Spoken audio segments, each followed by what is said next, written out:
raadiyoonii Dirree Shaggar. raadiyoonii Dirree Shaggar. raadiyoonii Dirree Shaggar.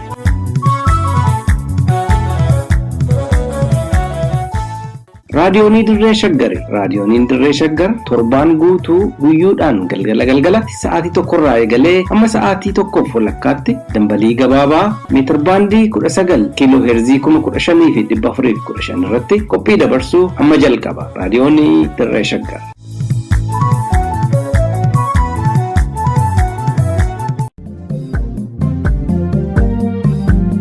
Seenaa fi seexaa sagantaa kanaan gootota Oromoo yaadanna.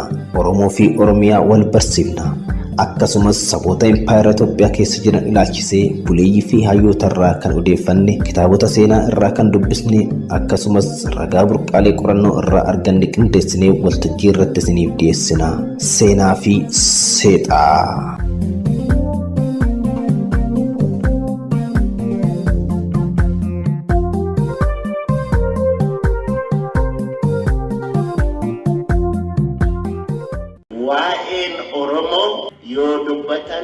Miidhaan Oromoo irra gahe yoo dubbatan waan dhume. Garuu miidhaa kana hundaa danda'anii dhaloota har'aatiif lubbuu isaanii kennuudhaanii sirna tuuriyyee, sirna haraamuu danda'anii afaanni Oromoos akka as gahu, seenaan Oromoos akka badee hin awwaalamee hin dhabamne gochuudhaaf warra lubbuu isaanii kennan isaanii warra barabaraan jiraatu.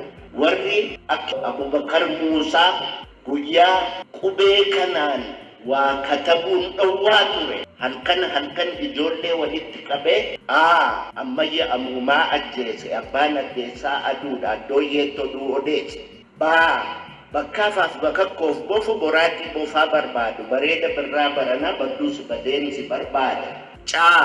Caalaa caamaatii mucaa caamaa sana kan utuu mucucaanne ceehee cuncuna coree miichee cuunfee micciiree cogorsa caffee caamaa isin cufti callisaa caqasaa jechaa ijoollee barsiisaa ture. Abubakar Muusaa leenca hiituu humbannaa ajjeesanii waraabessi nyaate. Dargiitu ajjeesa. Abubakar Muusaa Sheek Bakrii Saphaloo warra ijaajjee ilmaan haraamuutiin mormee qubee isin har'a jettan kana, qubee isin akka har'a qoosaatti barattan kana nuyi halkan dukkana keessa dhokannee baran. Akka inni ifatti ba'uu fi warra akka Abubakar Muusaa fa'iitu, warra akka Sheek Bakrii Saphaloo fa'iitu lubbuu isaanii kennu. Qubee amma jettan kana Dr. Hayilee Fidaa ammayyuu Waaqayyo lubbuusaa lafa qabbanaa haa kaa'u. Hayilee Fidaatu qubee kana fidala isaa akkamitti katabu isa jedhu kitaaba hirmaata dubbii afaan Oromoo jedhu baasee ittiin katabamuun calqaba. Sana dura immoo abbaan gammachiisaa Oneesimoos Nasiib fidala Habashaatiinii jechaan fidala Saabaatiinii katabaa turan. Afaanni Oromoo, aadaan Oromoo bu'aa baay'ee keessa darbee as ga'e. Bara Haile Sillaaseetiif bara Dargii katabbii afaan Oromoo wajjin qabame hin du'a. Daaluu Bakulee, Saamunaan akka Qaabatoo, ilmaan Arsii waggaa 3 qubee afaan Oromoo wajjin qabamtan jedhanii Kofalee irraa qabanii gobbatti waggaa 3 hidhaman. Qubee afaan Oromoo wajjin qabamtanii duwwaadhaaf. Daaluu Bakulee har'a lubbuun jira. Saamunaa dhaqqaboo lafanni jiru hin beeku. Ijoollee Arsii, leenca Arsii, ijoollee qubee afaan Oromoo dhoksitee bara Abubakar Muusaa sana halkan dukkana keessa warra barsiisaa turedha warra.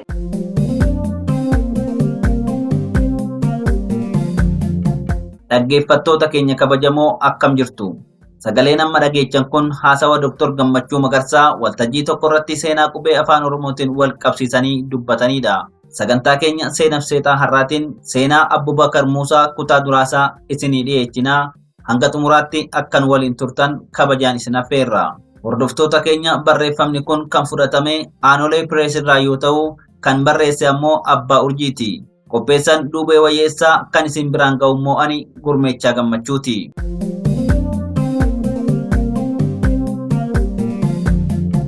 dandeettii kennaa uumaa fi beekumsa barataatiin gargaaramuun saba isaaniitiif waan hojjetaniin yookaan laalaa fi rakkina saba isaanii hiikuuf tattaaffii godhaniif wareegama baasaniin seenaa saba isaanii keessatti boqonnaa miidhagaa namoonni qaban qooda gumaachanii wal caalanillee yeroo fi naannoo mara keessatti hin dhabaman. Garuu waan hunda biratti dinqifamaa ta'e hojjechuun hawaasa keessatti jijjiirama guddaa fidaniin akka urjii bakkalchaatti hiriyoota isaanii caalaa ifanii warri mul'atan ammoo yeroo fi saboota hunda keessatti jibiri. Jarri waan hojjetaniin waan bu'uuraniin yookaan xurree baasaniin hawaasa keessatti jijjiirama addaa fidan kun eenyummaan isaanii bararraa baratti hanga'a. Eega isaan addunyaarraa deemanillee bakka isaan hin jirretti hojii fi abaqaalli dhaaban hidda godhatee lalisaa deema. Hayyummaa fi jagnummaa isaanii kabajaa fi jaalala dheerinni yeroo hin irraanfanneen yaadatama. Maqaa fi yaadannoon isaaniitis dhalootarraa dhalootatti tarkaanfata. Warri haala olii kanatti bara baraan dinqisiifaman kun akkuma kan saboota biraatti kan Oromoo keessattis qaalidha. Haala kanaan afaanii fi aadaa Oromoo kan diinni dhabamsiisuuf ijibbaataa ture dandeettii fi murannoon dura dhaabbachuun afaan Oromoo afaan boonsaa akka barbaachisutti ittiin gargaaramuun danda'amu hojiin agarsiisuun aadaa fi afaan Oromootiif bu'uura hin diigamne dhaabuun seenaa qabsoo guddina aadaa fi afaan Oromoo keessatti namni maqaansaa qalama dahabbaatiin barreeffamuuf keessaa Abubakar Muusaa isa tokko. Abubakar Muusaa abbaasaa Muusaa Wadaayii fi haadhasaa Faaxumaa Haajii Aliirraa baa Oromiyaa godina Afran Qalloo aanaa Oborraa Oona Dadar Araddaa Leelee Gabaatti akka lakkoofsa Awurooppaa toora bara 1942tti dhalate. Abubakar Muusaa akkuma kaa'imoota hedduu yeroo sanaatti akka of bareen barnoota amantiitiif hawaasa keessa socho'uu jalqabe. Yeroo kana barnooticha biratti aadaa fi hooda heeraa fi seera manguddoon ittiin hojjetanii fi hawaasan gaggeessan qoratee of barsiisuun hawwatame. Haala kanaafis afaanii fi seenaa biratti mammaaksa, sheekoo, geerarsa, mirrisa, hibboo fi kan kana fakkaataniin qoma of guute. Isaa akkasiin waan dhaga'e sammuutti galmeeffachaa jiru toora bara 1959 akka lakkoofsa Awurooppaatti magaalaa Dirree Dhawaa seene. Gaafni Abubakar Dirree Dhawaa itti seene gaafa seedanni jimaa karaa biyya alaa yookiin Jibuutii fi Yemen erguu haala ho'aa ture. Akkasiin otoo hin turin Abubakar hojii barreessummaa fi to'annaa seeddata erginsa jimaa irratti mindeesse. Gara biraatiin magaalaa Dirree Dhawaa keessa jiraachuun afaan Arabaa kan barnoota ittiin jalqabe caalaa cimsachuuf barruulee fi kitaabban afaan kanaan barreeffaman baay'inaan argatee dubbisuun beekumsa isaa guddisuuf haala mijaawaa uumeefi. Kana malees afaan Sumaaleetii fi Amaaraa akka baratu godhe. Kun qooda guddina afaan Oromootiif laate irratti hedduu isa gargaare. Abubakar Muusaa hojiin agarsiisuu fi guddina afaan Oromootiif qooda gumaachuuf karaan kan banameef hundaa'uu hawwisoo Afran Qallootiini. Soso'iinsa galiin fiixa baate hunda duuba nama qoonni isaa murteessaa ta'etu argama. Abubakar nama seenaan soso'iinsa Afran Qalloo maqaa isaatiin malee hin kaafamne. Abubakarii fi waayiloonni isaa lama Usmaa'il Muhammadii fi Alii Shobboo jalqaba bara 1962tti hawwisoo urjii bakkalchaa tan hawwisoota Oromoo hundaaf hangafa ta'uuf jiraattu magaalaa Dirree Dhawaa keessatti abuuran. Abubakar guyyaa hawwisoo dhaabuuf murteessanirraa halkanii fi guyyaa irratti hojjechuu jalqabe. Kaa'imman fedhii fi dandeettii weellisuu fi sirbuu qaban faana dha'ee miseensomsuun warra weellisaniif walaloolee fi yeedaloota qopheessuun kanneen sirbaniif soso'a adda addaa baasuun weellilee agarsiisni ittiin jalqabuu fi xumuramu kanneen weellisoonni mataa mataan weellisanii fi akka faarutti tuutan dhiyeessan haala yeroo fi fedhii ummataatiin waltaasisee qopheessuun yeroo gabaabduu keessatti tuuta urjii bakkalchaa bifa hawwisoo qabachiise. Sana malees ayyaana iidatii fi sirna adda addaa irratti agarsiisa dhiyaatan barreessuun walaloo dhimma san calanqisiisan baasee akka ittiin weellifaman godhuun hawwisoon urjii bakkalchaa yeroo gabaabduu keessatti akka beekamtuu fi jaalatamtu godhe.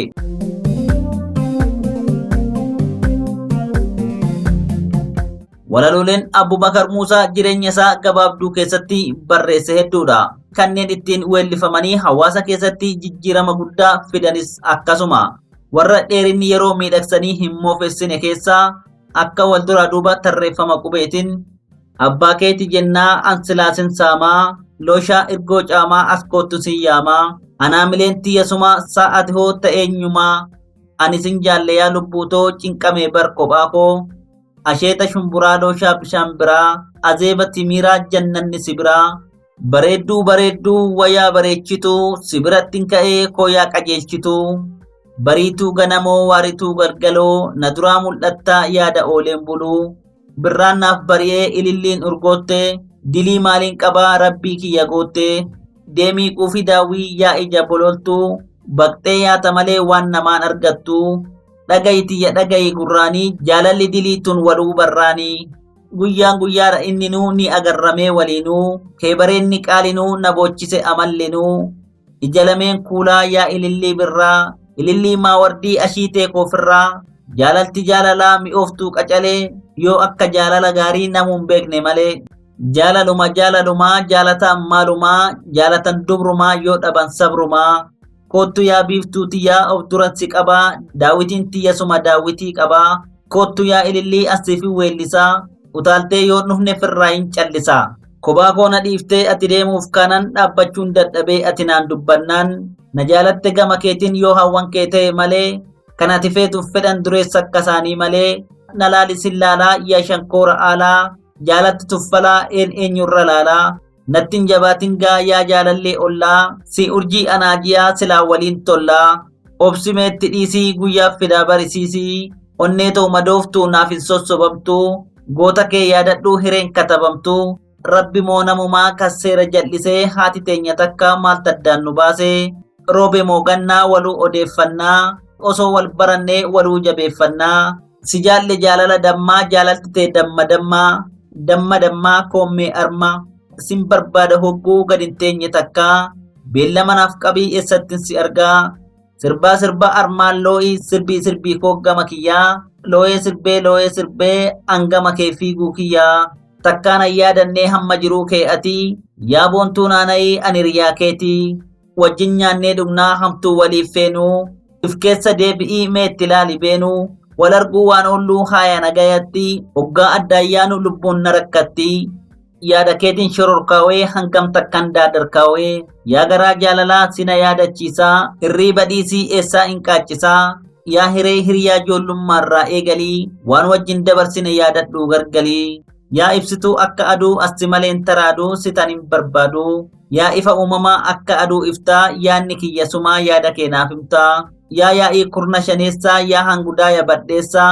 bareenni kee fuula keessaa gammachuu eessan geessaa yaa masinaa nu takkaan si feenaa zannuubee zabbuubaa bishaan dhadhama kee ayiliina fayyisaa si malee eenyuma qalbiina wayyeessaa weelleleen walaloo armaan oliiti weellifaman sammuu dubaraa fi dardara Oromoo keessatti sabboonummaa cimaa uuman weellelee alagaa bowwaasurraa ittisuun jaalala walii horsiisan sanbira dabree qabsoo bilisummaatiif akka of kaadhiman kakaasu irratti qooda guddaa gumaachan obbo Abubakar seenaa haala hawaasa Oromoo keessa turee fi jijjiirama argamu mara walaloon yeroo yeroon galmeessee ture.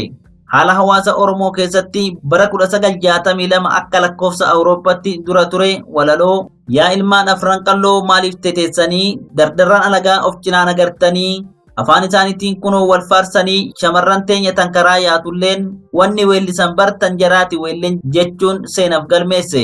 Hawwisoo afran qalloo keessatti qonni Abubakar walaloo barreessuu qindeessuu fi beeksisuu qofan turre. Daawwii haala yeroo calanqisan barreessee qindeessee namoota irraa qooda fudhatus leenjisee ofiifis irraa hirmaachaa ture.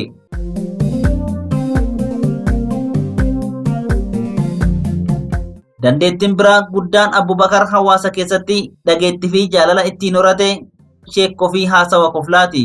Yeroo beeksisaaf dooya irratti ol ba'u sheekoo fi haasawa koflaa gaggabaaboo aadaa fi jireenya uummata Oromoo hangaasan kanneen daawwattoota kofalchiisaa, gammachiisaa, barnoota kennaniin galma bohaarsaa ture. Akkaataan haala saniin sirna agarsiisaa ittiin gaggeessaa ture haalaan dinqisiifame. Jechoota gaggabaabaa daawwattootaan gammachiisaa ture keessaa tokko haala itti of beeksisu caalaa caammatiin beekama. Yeroo waltajjii irratti ol ba'u caalaa caammaa mucaan cimaan otoo hin mucucaanne ce'ee cuncuna coree miiccee cuunfee micciiree coqorsa caffee caamaa afuu dhufee isin cufaa caljaa caqasaa jechuun waca galma keessaa ari'ee qalbii daawwattoota gama isaa hawwata. Akkuma of beeksise kanatti weellistoota hunda haala isaaniitii fi weellelee isaanii waliin dhaadessee dhiyeessa. Oduun yookiin sheekkoon koflaa kanneen daawwattoota ittiin bohaarsaa ture keessaa takka tan haala qilleensati. Ishiinis qilleensi boru mi'eessurraa karaa ciroorraa karaa baddeessaa gama hirnaa Sanbooda karaa dirre dawaa socho'a. Kashabooda qilleensi bubbee kaasuun waan akka walaandoo fakkaatu dabree buusa. Gama asirii duumessi hin jiru. Haa ta'u immoo galaanni dhufuu hin oolu. Gara galgalaa adda namoota gargarii irratti dafqatu argamuuf ta'a. Kan mirqaanaa ta'ullee hin beekamu. Ho'i guyyaa kan irraa olii kookaa-kollaa tokko nama obaasa. Kan irraa gadii buna baddeessaa sinii tokko nama feesisa. Waarii booda yoo haalli qilleensaa isinitti jijjiirame ana doktora keessan sagalsee qaamariyadhaa. Tajaajilli kootis bilaasha. Haalli akkanaa kan biraa oduu har'a xinniqeeti. Isaanis obbo Xoroon itti aanan ministeera Xaasoo, Xiixan Xiqqaan obboleessi ministeer Finxiixaa, kan uffanni qumxaa faxarri qixxaa, subaanni baastaa, wakiilli oduu haxarfattuu har'a xinniqee akkaas xururfatteetti dubbii xaxaa xiixuu teenyaaf wiwixxirfatee haxarfatee kopheelee isaa babaxxee saniin battak jechaa xarriffachaa osoo deemuu mixaatis maxaxaa xaan tokko xam godhee fixee xiqqoo dhaabbannaan garaan isaa akka nama xallaanxif ta'etti xillaa'uu oduu narra xinniqqee kan qilleensa irraan gama keenya xiixxe ibsitee jirti tan jettu. Egaa dhaggeeffattoota keenya sagantaa seenaaf seexaa seenaa Abubakar Muusaa irratti xiyyeeffatee kanarraaf qabannee kutaa jalqabaasaa kanumaan luka bunneerra. Torban kutaa lammataa qabannee walitti dachaanaa hagasiif lafa nagaa nuu tura.